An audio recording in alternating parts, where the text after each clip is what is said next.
Hi, my name's Louise and I'm here today to talk to you about how to vary your vocabulary. So why do you need to do this? Well, if you're doing GCSE, to get into band 2, which means you're really sure of getting a C or higher, or to get into band 3, the assessment objectives state that you need to make sure you've got a varied range of vocabulary. So basically, you're not using boring everyday words, you're using show-off words and making your vocabulary a bit more high level.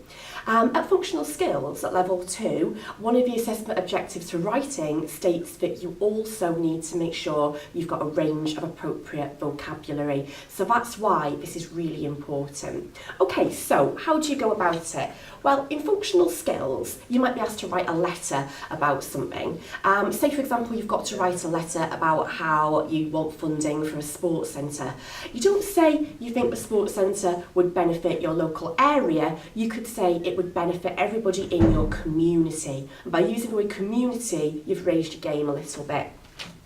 If somebody decides that they're going to build a car park outside your house and you're really unhappy about it, don't say it's wrong, I'm unhappy. Say you find it highly inappropriate. And finally, if you want the council to write back to you, don't say, please write to me, please give me a call. Say, I would appreciate it if you would get in touch with me. And by using words like community, appreciate, it'll help to raise the level of your writing.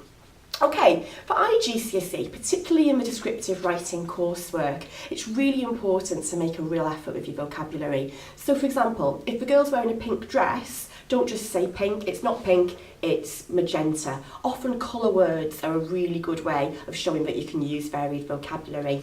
If you write about a child who's lost, its mum and is lonely and scared walking along, don't say lonely and scared, say despondent. If you don't know what that means, you can look it up. And finally, if your life is really boring and terrible, don't say it's boring and terrible, say that it's really mundane. Okay, so where do you get all those words from? Where do you find them? Well, you could start by looking in here, but to be honest, that's probably a bit boring and I don't really think that you all really want to go around swallowing a dictionary. What you can do, reading helps. I don't mean like reading the complete works of Shakespeare, I mean reading magazines, making sure that you look for words in the text that you encounter in class. You can get them through feedback from your teacher, and what you should do is write down any good vocabulary words. I'd say choose about 5 that you could use in your coursework or in the exam.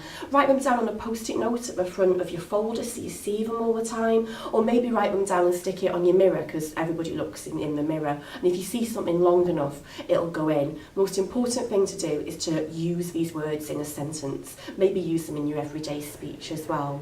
So then, making sure that you've got varied vocabulary is a really important skill to get a C at GCSE or to get a level 2 in functional skills. So find your 5 show-off words now.